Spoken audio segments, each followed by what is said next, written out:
بسم الله الرحمن الرحيم، والصلاة والسلام على أشرف المرسلين سيدنا محمد صلى الله عليه وسلم. أهلا ومرحبا بكم في فيديو جديد.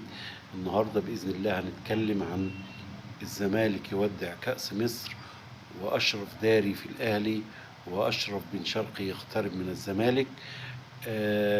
امبارح انتهت مباراة الزمالك وطلائع الجيش، التعادل 1-1 في الوقت الأصلي، وكسب طلائع الجيش 5-3 بضربات الترجيح.